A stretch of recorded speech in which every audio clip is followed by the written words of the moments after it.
রাগ কমানোর 1 number formula আউযুবিল্লাহ পড়বেন, 2 নাম্বার ফর্মুলা চুপ থাকবেন, 3 নাম্বার ফর্মুলা অ্যাকশন কমিয়ে দিবেন, দাঁড়ালে বসবেন, বসে থাকলে শুয়ে যাবেন। 4 নম্বরে বিশ্বনবী বললেন তারপরেও যদি তোমার রাগ কমে না যায় ঠান্ডা পানি দিয়ে ওযু করো, রাগ কমায় দিবে কে? ওযু করেন ঠান্ডা পানি দিয়ে, রাগ কমায় দিবে কে? আল্লাহ রাসূল সাল্লাল্লাহু আলাইহি ওয়াসাল্লাম বললেন আর শয়তান ইন্নাল গাদাবা মিনাশ শয়তান, নিশ্চয়ই রাগ আসে শয়তান থেকে। রাগ এনে দেয় কে? একটু আওয়াজ করে বলেন না, এনে দেয় কে? রাগ এনে দেয় শয়তান। ওয়া শাইতানু খুলিকা মিনান নার, শয়তান তৈরি আগুন দিয়ে। শয়তান তৈরি কি দিয়ে? ওয়ান নারু তুতফাউ বিল মা, আর আগুন নিভায় পানি দিয়ে। আগুন নিভায় কি দিয়ে?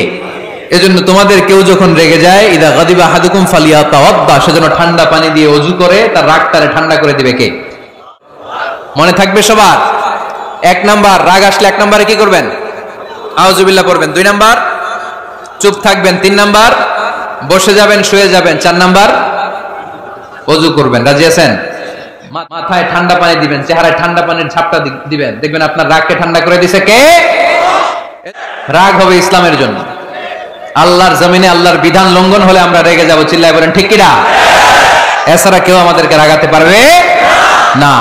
ওয়াল কাযিমিনাল গায়জ, মুত্তাকিন বান্দারা রাগকে হজম করে। রাগ হওয়াটা খুব স্বাভাবিক, এটা ন্যাচারাল, এটা কি প্রাকৃতিক। রাগটা অনেকটা ঝড়ের মতো। কিসের মতো?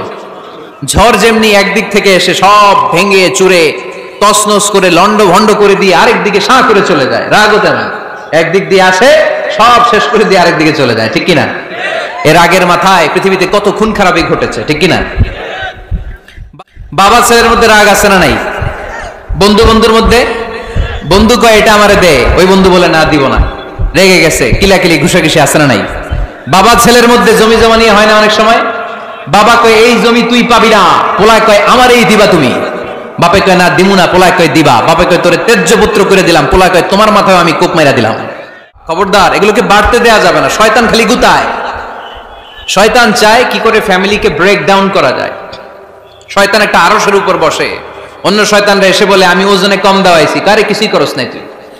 আরেকজন এসে বলে আমি সুদ খাওয়ানোর ব্যবস্থা করে দিয়ে আসছি, কারে এটা কিছুই না।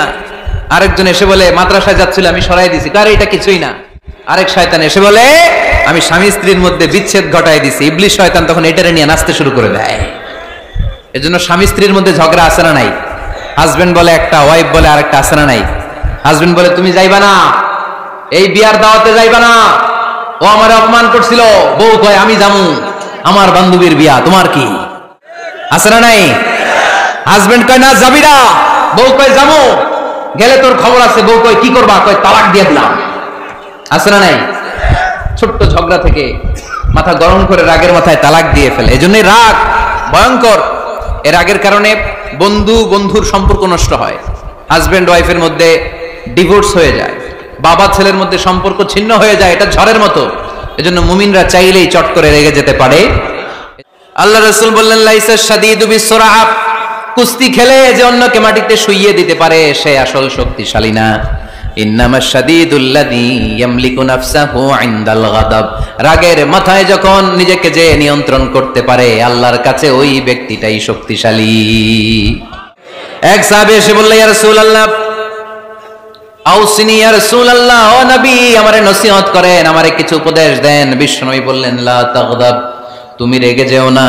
সাহাবী বললেন আরেকটা উপদেশ দেন। বিশ্বনবী বললেন লা তাগদাব, রেগে যেও না। সাহাবী বললেন ও নবী আরেকটা উপদেশ দেন। বিশ্বনবী তৃতীয়বারের জন্য বললেন ও সাহাবী তুমি রেগে যেও না। আমার নবী সহজে রাখতেন না। ওনার গায়ের উপর, দেহের উপর অত্যাচার করা হলে বিশ্বনবী সাল্লাল্লাহু আলাইহি ওয়াসাল্লাম কখনো রাগেন নাই। মারা হয়েছে, পাথর মেরে রক্তাক্ত করা হয়েছে, পিটানো হয়েছে, আল্লাহ রাসূল সাল্লাল্লাহু আলাইহি ওয়াসাল্লাম কখনো রাগেন নাই।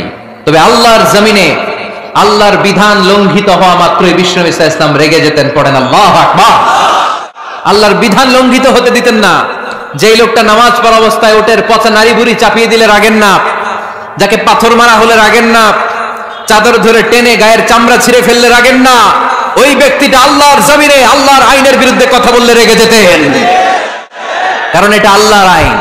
আল্লাহর আইনে সবাই সমান, এখানে উঁচু নিচু, there is no difference between black and white, between upper and lower, between the richer section of the society and poorer section of the society, between the prime minister, between the member of the parliament and the factory worker, rickshaw puller, everyone is totally equal, 100% equal in the eyes of Quran and Islam. চিল্লায় বলেন ঠিক কি না? কিন্তু আল্লাহর জমিনে আল্লাহর বিধান লঙ্ঘিত হলে আল্লাহ রাসূল রেগে যেতেন। মদিনাতে এক মেয়ে চুরিতে ধরা পড়ল। চুরি করলে কি করতে হয়? as-sariqu was-sariqatu faqta'u aydiyahuma। বাংলাদেশে হাত কাটে? কি করে? জেলে দেয়। আর কি করে? হ্যাঁ, জরিমানা, জামায়াতের করে না। বিধান হচ্ছে হাত কেটে দাও। If anyone steal something precious, the government, the authority should cut down his right hand. আইনটা কার? বাংলাদেশে এরকম চোর আছে না নাই? দেশের টাকা পাচার করে আছে না নাই? হাজার হাজার টাকা কুচি কুচি করে বগুড়ার এক পানির মধ্যে, খালের মধ্যে দেখলাম। আহা, জনগণ খেতে পায় না আর মানুষ টাকা কুচি করে জঙ্গলে ফেলে দিয়ে আস। না, বনু মখজুমিয়া গোত্রের এক নারী চুরিতে ধরা পড়ল। সাহাবীরা যে বললে, ইয়া রাসূলুল্লাহ, অনেক বংশীয় মেয়ে, আপনি হাত কেটে দিয়েন না, মাফ করে দেন। কি করেন? আল্লাহ রাসূল সাল্লাল্লাহু আলাইহি ওয়াসাল্লামের চেহারাটা আগুনের গোলার মতো লাল হয়ে গেল, রেগে গেলেন। আল্লাহ রাসূল বললেন, এত বড় সাহস পেলে কোত্থেকে? এটা আল্লাহর আইন। চিল্লায় বলো, কার আইন? লাউ কানাত ফাতিমাতু বিনতি মুহাম্মদ সারাকাত লাকাতা মুহাম্মাদুন ইয়াদাহা। আরে বনু মখজুমিয়া গোত্রের মেয়ে তো দূরের কথা, আমার কলিজার টুকরা ফাতেমাও যদি চুরিতে ধরা পড়তো, আমি ফাতেমার ডান হাত কেটে দিতে 1 সেকেন্ডও দেরি করতাম না। কারণ বিধানটা কার? বিশ্বনবীকে এত অত্যাচার করা হলো, তিনি রেগে যেতেন না। কিন্তু আল্লাহর জমিনে আল্লাহর বিধান লঙ্ঘিত হলে তিনি রেগে যেতেন, ঠিক কিনা? এজন্য আমাদের রাগটাও হতে হবে এমন, অপ্রয়োজনে আমরা রাখবো না। কিন্তু আল্লাহর জমিনে আল্লাহর বিধান যদি লঙ্ঘিত হয়, দুর্বলের উপর যদি সবলের অত্যাচার হয়, সমাজে যদি বিশৃঙ্খলা তৈরি হয়, তখন মুমিন রাগান্বিত হবে, বজ্র কণ্ঠে গর্জে উঠবে। চিল্লায় বলেন ঠিক কিনা? আল্লাহ রাসূল সাল্লাল্লাহু আলাইহি ওয়াসাল্লাম রাগ কমানোর কিছু পদ্ধতি আমাদেরকে শিখিয়েছেন। দুই সাহাবী ঝগড়া লাগলো, কথার পিঠে কথা, কথার নাম লতা। ঝগড়া করতে করতে এক সাহাবী রেগে মেগে আগুন। আল্লাহ রাসূল দেখতে লাগলেন আর বললেন, ইন্নী লা আ'লামু কালিমা লাউ ক্বালাহা লা যাহাবা যা আনহু। নিশ্চয়ই আমি এমন এক বাক্য জানি, এই বাক্যটা যদি এই সাহাবী পড়ে তাহলে তার রাগ মুহূর্তের মধ্যে ঠান্ডা হয়ে যাবে। ওই সাহাবী বলল, ইয়া রাসূলুল্লাহ, বাক্যটা কি আমারে শিখিয়ে দেন, আমি চাই আমার রাগটা যেন থেমে যায়। আল্লাহর রাসূল বললেন, তুমি পড়ো আউযু বিল্লাহি মিনাশ শাইতানির রাজীম। সবাই পড়েন, আউযু বিল্লাহি মিনাশ শাইতানির রাজীম। এক নাম্বার ফর্মুলা। এটা কয় নাম্বার মনে থাকবে? রাগ আসলে এই দোয়াটা পড়বো, মুহূর্তে রাগকে ঠান্ডা করে দিবে কে? 2 নাম্বার ফর্মুলা হচ্ছে, বেশি রাগ চলে আসলে আপনি চুপ থাকবেন। Keep quiet, keep silent, relax করেন, থামেন। অশ্রাব্য ভাষায় গালিগালাজ করবেন না। অনেকে রেগে গেলে গড় গড় করে কি যেন বলে, গালিগালাজ করে, 14 গোষ্ঠী উদ্ধার করে স্যার, আছে না নাই? না, এই গালিগালাজ যখন কন্টিনিউ করবেন আরো বাড়তে থাকবে আপনার রাগ। আপনি একটু থামেন, stop, relax and keep quiet. ইদা গাদিবা আহাদুকুম ফালিয়াসকুত, বলেছেন মুহাম্মদ সাল্লাল্লাহু আলাইহি ওয়াসাল্লাম। তোমাদের কেউ যখন রেগে যায়, সে যদি রাগ থামাতে চায়, সেজন্য চুপ থাকে, সেজন্য কি থাকে? তাহলে বেশি রাগ আসলে কি গালিগালাজ করবেন, চিল্লাফাল্লা করবেন, 14 গোষ্ঠী নিয়ে গালি দিবেন, কি করবেন? ওমরে ফারুক যখন খলিফা রাদিয়াল্লাহু তাআলা আনহু, এক লোক তার স্ত্রীকে 100 তালাক দিছে। কয় তালাক? স্ত্রী এসে ওমরে ফারুককে বললেন, ইয়া আমিরাল মুমিনিন, বিচার করেন। কি বিচার? আমার স্বামী তো আমার 100 তালাক দিছে। কয় তালাক? ওমরে ফারুক বললেন, তোমার স্বামীকে ডেকে আনো। ডেকে আনা হলো। বলল, ঘটনা কি? তালাক দিবা 3টা, 100টা দিলা কেন? কয় রাগ হয়েছিল অনেক, গরম হয়ে গেছিল। ওমরে ফারুক বললেন, চাই আর তালাক মিন শিআরিল্লাহ, তালাক হচ্ছে আল্লাহর শিআর, এটা কোরআনের আইন, এটা নিয়ে ফাইজলামি করলি কেন? এদিকে আয়, বিচার করি।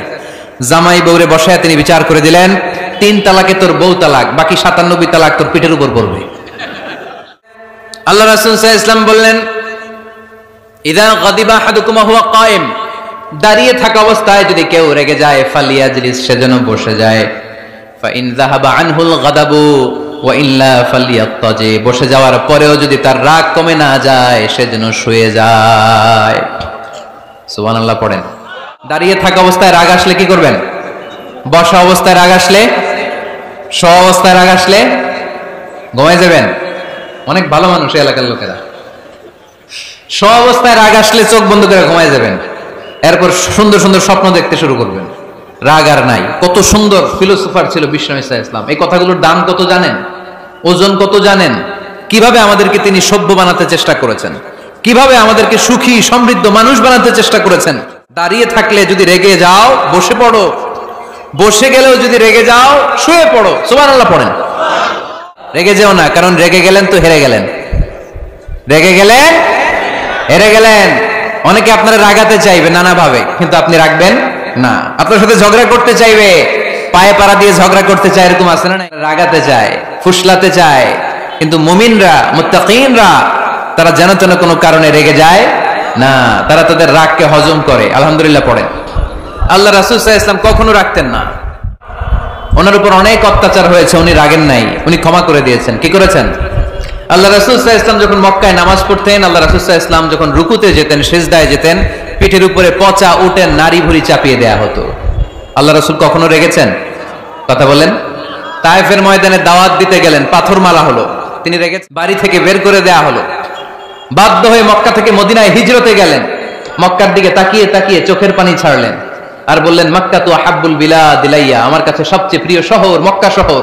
লাউলা উখরিজতু আমা খারাজতু, আমার যদি বের করে দেয়া না হতো মক্কা থেকে জীবনে কোনোদিন আমি বের হতাম না।